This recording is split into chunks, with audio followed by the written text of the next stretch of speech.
Hey guys, welcome back to this channel Learn at Ease Divyanka Sinha. और आज हम करने जा रहे हैं क्लास 9th एनसीईआरटी बुक का इकोनॉमिक्स का first chapter the story of village Palampur.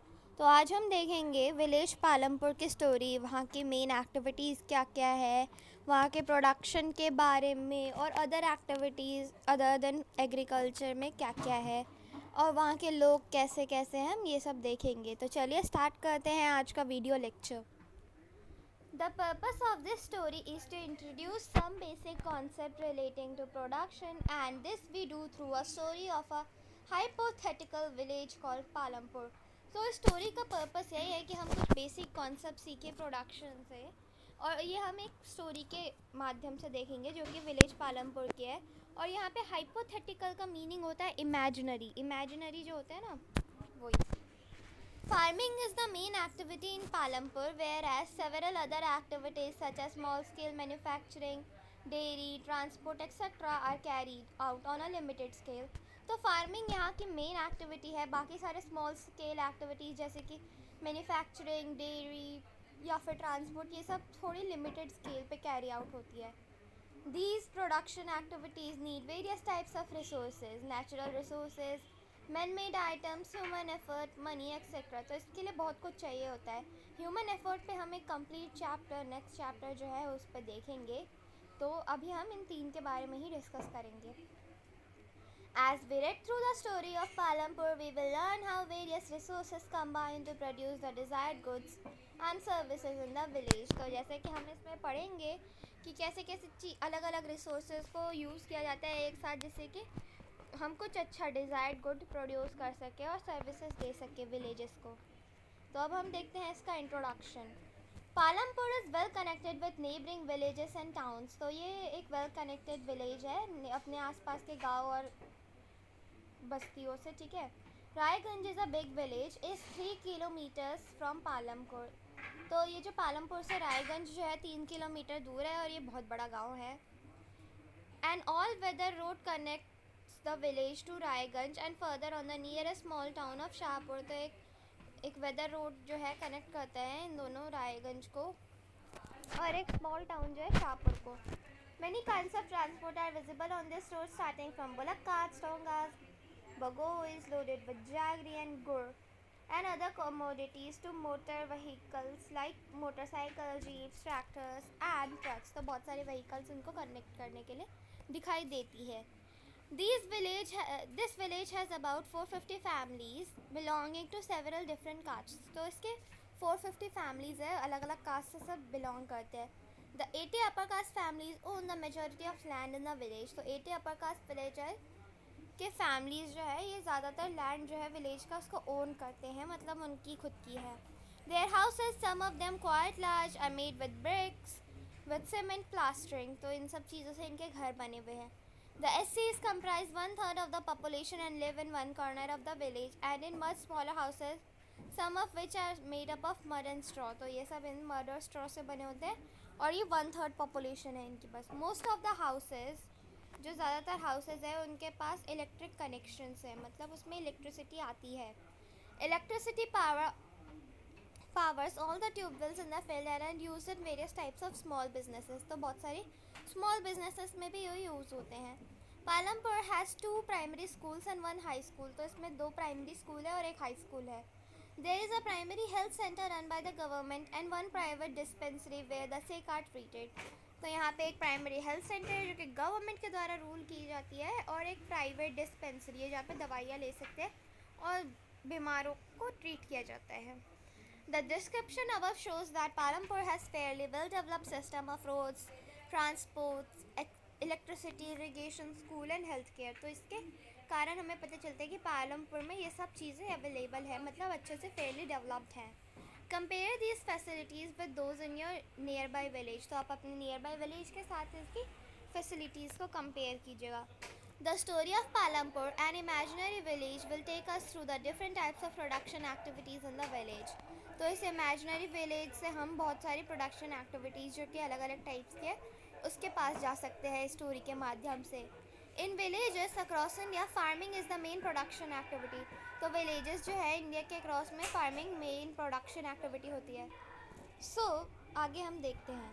The other production activities refer to as non farm activities include small manufacturing, transport, shopkeeping etcetera. तो जो अदर नॉन फार्म एक्टिविटीज़ है means जो कि farming जिसमें नहीं होता है, तो उसमें इंक्लूड होते हैं हमारे स्मॉल स्केल के कुछ एक्टिविटी जैसे कि मैन्युफैक्चरिंग, ट्रांसपोर्ट और शॉपकीपिंग और आगे कुछ भी. We shall take a look at both these types of activities after learning a few general things about production. तो हम इन दोनों टाइप्स के एक्टिविटीज़ के बारे में देखेंगे, लेकिन कुछ थोड़ा सा हम आगे देखेंगे. पहले जनरल थिंग्स देखेंगे प्रोडक्शन की. तो अब हम देखते हैं organisation of production. The aim of production is to produce the goods and services that we want. तो जो एम है प्रोडक्शन का वो यह है कि हम वही प्रोड्यूस करें जो कि हम एम करते हैं या फिर जिससे हमें सर्विसेज प्रोवाइड हो जो हम चाहते हैं. There are 4 requirements for production of goods and services. तो यहाँ पे 4 रिक्वायरमेंट्स हमें चाहिए होती है. तो देखते हैं कौन कौन सी रिक्वायरमेंट होती है. The first requirement is land and other natural resources such as water, forest, mineral. तो पहला जो इम्पॉर्टेंट रिसोर्स है वो है लैंड, जिसमें जैसे कि वाटर, फॉरेस्ट या फिर मिनरल या फिर जिस पे हम उगाएंगे वो मिलेगा. The second requirement is labour, that is who will do the work. तो लेबर वही होते हैं जो काम करेंगे, इसीलिए ये सेकेंड रिक्वायरमेंट है. Some production activities require highly educated workers to perform the necessary task. तो कुछ प्रोडक्शन एक्टिविटीज़ में हाईली एजुकेटेड वर्कर्स चाहिए होते हैं नेसेसरी टास्क को, मतलब जो टास्क करवाना है उसको परफॉर्म करने के लिए. Other activities require workers who can do manual work. तो अदर एक्टिविटीज़ में हमें वर्कर्स रिक्वायर्ड होते हैं जो कि मैनुअल वर्क करेंगे. Each worker is providing the labour necessary for production. तो सारे वर्कर्स को प्रोवाइड करना होता है, प्रोवाइडिंग हो रही होती है उनको लेबर्स जो कि उनके नेसेसरी प्रोडक्शन में चाहिए होते हैं. The third requirement is physical capital, that the variety of inputs required at the stage during production. What are the types that come under physical capitals. तो थर्ड रिक्वायरमेंट हमारी physical capital है, जिसमें कि हम कौन कौन से टाइप की इनपुट्स डालेंगे अब हर स्टेज पे जो कि है प्रोडक्शन में. तो कौन कौन से टाइप्स के होते हैं हम ये देखते हैं. Tools, machines, buildings. Tools and machines range from very simple tools such as a farmer's plow to a sophisticated machine such as generators, turbines, computers, etc. Tools, machines, buildings can be used in production over many years and are called fixed capital. तो हम इन्हें fixed capital कहते हैं, जैसे कि machinery, building, ये सब जो भी हम करते हैं ना यूज़ में, जो हमने एक बार ख़रीद लिया हमें उसको दोबारा ख़रीदने की ज़रूरत नहीं होती है, हम उसको कहेंगे fixed capital. Raw material and money in hand. Production requires a variety of raw materials such as the yarn used by the weavers and the clay used by the potter. तो बहुत सारे टाइप्स के raw materials चाहिए होते हैं. Also some money is always required during production to make payments and buy other necessary items. और हमेशा कुछ तो पैसा चाहिए होता है ताकि हम नेसेसरी आइटम्स खरीद सकें और पेमेंट कर सकें. Raw materials and money are in hand are called working capital. तो रॉ मटेरियल और मनी जो हमारे हाथ में है उस वक्त उसको हम वर्किंग कैपिटल कहते हैं और हमें इसे बार बार लेने की ज़रूरत होती है. Unlike tools, machines and buildings, these are used up in production. और ये यूज होते हैं प्रोडक्शन में. There is a fourth requirement too. और अब हमारे पास एक और फोर्थ रिक्वायरमेंट है जिसके बारे में हम पूरी तरीके से नेक्स्ट चैप्टर में देखेंगे. You will need knowledge and enterprise to be able to put together land, labor and physical capital and produce an output either to use yourself or to sell in market. जैसे कि आप advertisement देख सकते हैं, इसी type के एक fourth requirement होती है. These days are called human capital. तो हम इसको human capital इसलिए कहते हैं क्योंकि ये हम इंसान ही करेंगे. We shall learn more about human capital in next chapter. तो हम आगे का नेक्स्ट चैप्टर में भी देखेंगे इसके बारे में. In the picture, identify the land, labor and fixed capital used in the production. तो देखो आप इसमें लैंड, लेबर और फिक्स्ड कैपिटल देख सकते हो. लेबर्स जो यहाँ पे इतने सारे काम कर रहे हैं और ये शायद से एक टाइप ऑफ इंडस्ट्री है, तो यही इसका लैंड हो गया. फिक्स्ड कैपिटल में बहुत सारी मशीनरीज हैं, ये सब इनका फिक्स्ड कैपिटल हो गया. और ये बिल्डिंग भी. Every production is organised by combining land, labour and physical capital and human capital which are known as the factors of production. तो ये चारों रिक्वायरमेंट्स जब हम कंबाइन करेंगे तभी एक ऑर्गेनाइज्ड प्रोडक्शन हो गया, और जिसको हम कहते हैं factors of production.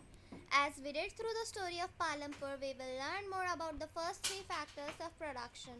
For convenience, we will refer to the physical capital as the capital in this chapter. तो convenience के लिए हम physical capital को सिर्फ capital के रूप में ही बोलेंगे इस chapter में. तो अब हम देखते हैं farming in Palampur. Land is fixed, तो यहाँ पे लैंड जो होता है वो फिक्स्ड होता है. Farming is the main production activity in Palampur. तो फार्मिंग यहाँ की मेन प्रोडक्शन एक्टिविटी है. 75% of the people who are working are dependent on the farming for their livelihood. तो 75% जो लोग हैं यहाँ पे ये सब livelihood के लिए फार्मिंग पे ही डिपेंड करते हैं. They could be farmers और farm laborers. तो ये farmers भी हो सकते हैं और farm laborers भी हो सकते हैं. The well-being of these people is closely related to the production on the farm. तो इनका well-being बस production पे जो farm में हो रहा है उस पे ही relate करता है. But remember that there is a basic constraint in raising farm production. तो एक basic constraint है. Land area under civilian cultivation is practically fixed. तो ये एक practically fixed होता है cultivation के अंदर जो land area है. Since 1960, in Palampur there has been no expansion in land area under cultivation. तो कोई भी expansion नहीं हुआ है. By then, some of the wastelands in the village has been converted to cultivable land. तो ये cultivable land में convert हुआ है कुछ wastelands. There exists no further scope to increase farm production by bringing new land under the cultivation. तो कोई और तरीका भी नहीं है. The standard unit of measuring land is hectare. तो एक standard unit होता है measure करने के लिए land को, हम उसको कहते हैं hectare. Through in the village you may find land area being discussed in local units such as bigha, घंटा etc. तो इनमें भी ये local language में होते हैं convert.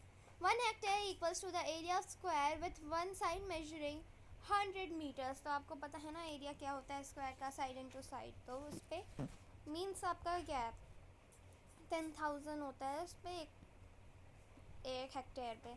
Can you compare the area of 1 hectare field with your area of your school ground. तो आप कंपेयर कर सकते हैं.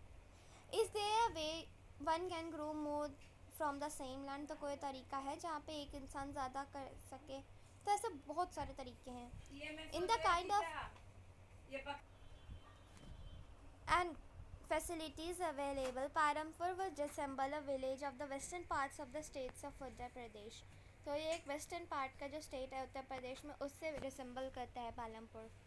All land is cultivated in Palampur. तो सारा लैंड जो है पालमपुर में कल्टिवेट होता है. No land is left idle. तो कोई भी लैंड खाली नहीं छोड़ा जाता है, बेकार नहीं छोड़ा जाता है. During the rainy season farmers grow jowar and bajra. तो रेनी सीजन में फार्मर्स जो है वो ज्वार और बाजरा ग्रो करते हैं. These plants are use as cattle feed. तो इन प्लांट्स को हम कैटल फीड के रूप पे यूज़ करते हैं. It is followed by cultivation of potato between October and December. तो ये कल्टिवेशन ऑफ पोटैटो में भी इसके बाद इसको यूज़ किया जाता है अक्टूबर से दिसंबर में. In the winter season fields are sown with wheat. तो विंटर सीजन में जो सीड्स है वो वीट के सोन किए जाते हैं. From the wheat produced farmers keep enough wheat for the family's consumption and sell the surplus wheat at the market at Rajganj. तो वो कुछ वो अपनी फैमिली के लिए रख देते हैं, बाकी का surplus wheat जो है वो सेल कर देते हैं रायगंज के मार्केट में.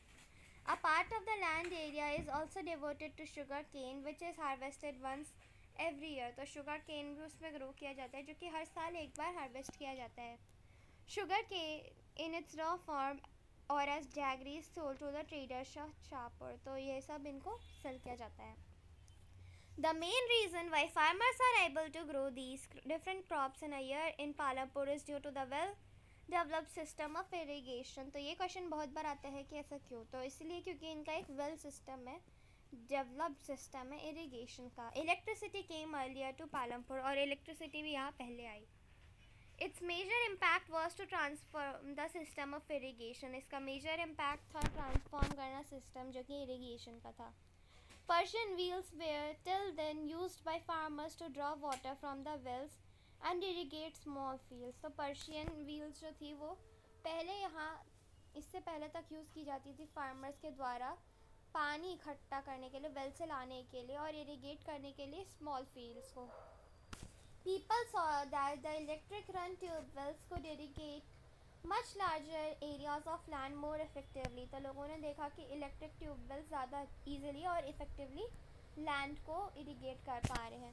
The first few tubewells were installed by the government. तो कुछ तो install किए गए government के द्वारा.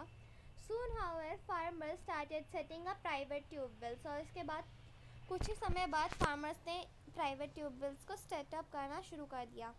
As a result, by mid-1970s, the entire cultivated area of 200 hectare was irrigated. तो 1970s तक पूरा entire जो cultivated area था 200 हेक्टेयर का वो सब irrigate हो गया. Not all villages in India have such high levels of irrigation. सारे villages में ऐसा नहीं है इंडिया के. Apart from the riverine plains, coastal region in our country are well irrigated. Riverine plains से ज़्यादा coastal regions ज़्यादा irrigated होते हैं. In contrast, plateau regions such as the Deccan Plateau have low levels of irrigation. और plateau regions जैसे कि Deccan Plateau होता है वहाँ पे बहुत ही कम levels हैं irrigation के. Of the total cultivated area in the country, a little less than 40% is irrigated even today. तो पूरे total area जो है country में cultivation के लिए उसमें से थोड़ा सा कम 40% से irrigate होता है आज भी. In the remaining areas, farming is largely dependent on rainfall. और बाकी के remaining area में जो farming है वो पूरी तरीके से rainfall पे depend करती है. तो आप देख सकते हो कि पानी की कितनी किल्लत है.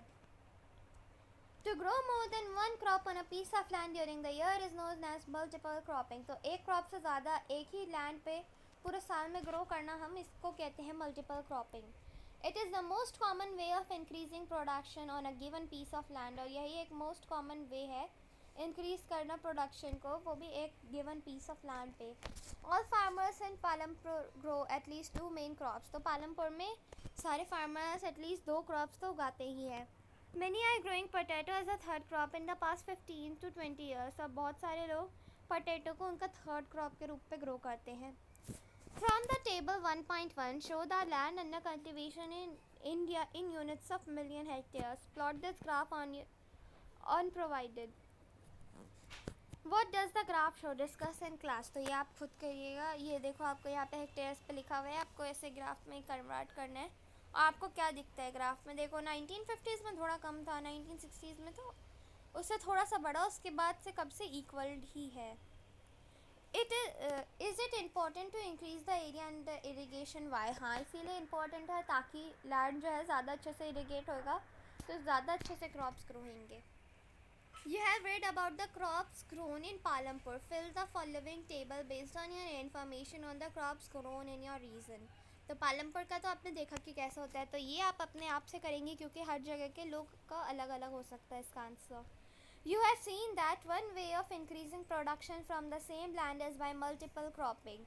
तो आपने देखा है कि एक तरीका जो है इंक्रीज करने का प्रोडक्शन का लैंड एरिया में वो है multiple cropping. The other way is to use modern farming methods. और दूसरा वे है मॉडर्न फार्मिंग मेथड्स को यूज़ करना जो कि हायर यील्ड्स में काम आएगा. Yield is measured as the crop produced on a given piece of land during a single season. तो यील्ड को हम ऐसे मेजर करते हैं जो क्रॉप प्रोड्यूस हुआ है एक गिवन पीस ऑफ लैंड पे वो भी एक सिंगल सीजन में. Till the mid 1960s the seeds used in cultivation were traditional ones and with relatively low yields. तो ये ट्रेडिशनल होते थे और इनके yields जो भी थे वो बहुत लो थे. Traditional seeds needed less irrigation. Traditional seeds को लेस इरीगेशन चाहिए होता था. Farmers used cow dung and other natural manure as fertilisers. तो फार्मर्स अदर नेचुरल मैन्योर जैसे कि काउ डंग को फर्टिलाइजर्स के रूप में यूज़ करने लग गए. All these were readily available with the farmer who did not have to buy them. तो ये सारे easily available होते थे और उनको खरीदने की ज़रूरत नहीं पड़ती थी. The Green Revolution in the late 1960s introduced the Indian farmers to cultivation of wheat with rice using high yielding varieties of seeds. तो ग्रीन रेवोल्यूशन जो कि 1960s में आया उसके बाद में तो उसने इंट्रोड्यूस किया HYV सीड्स को जिससे कि वीट और राइस की ज़्यादा यील्ड होती है. Compared to the traditional seeds, the HYV seeds promise to produce much greater amount of grain on a single plant. तो इन्होंने प्रॉमिस किया कि इससे ज़्यादा ही उगेगा.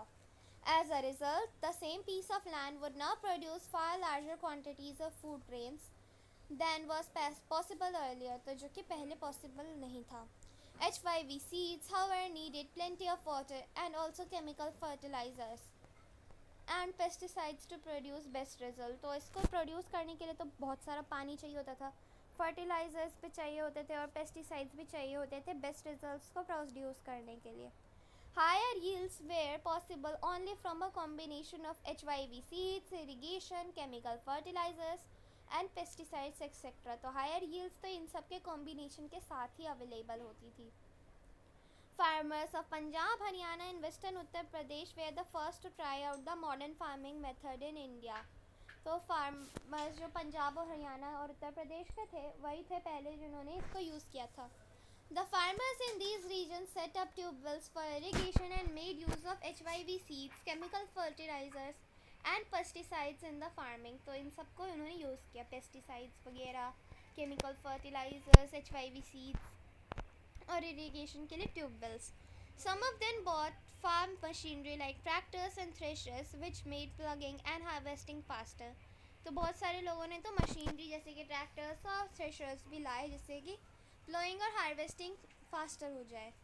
They were rewarded with a high yield of wheat. तो ये लोग रिवॉर्ड हुए हाई यील्ड्स के साथ जो कि wheat की थी. In Palampur, the yield of wheat grown from the traditional varieties was 1300 kg per hectare. इतना ही पहले ग्रो होता था. With the HYV seeds, the yield went up to 3200 kg per hectare. देखो कितना बढ़ गया. There was a large increase in the production of wheat. तो बहुत ज़्यादा large increase था उनकी production में wheat का. तो farmers now had greater amounts of surplus wheat to sell in the market. सब उनके पास ज़्यादा amount है surplus wheats का जिसका वो sell कर सकते हैं मार्केट्स में. तो अब हम इसके आगे का डिस्कस करेंगे अपने नेक्स्ट वीडियो में. तो मिलती हूँ मैं आपको अपने नेक्स्ट वीडियो में. तब तक के लिए take care and bye bye guys.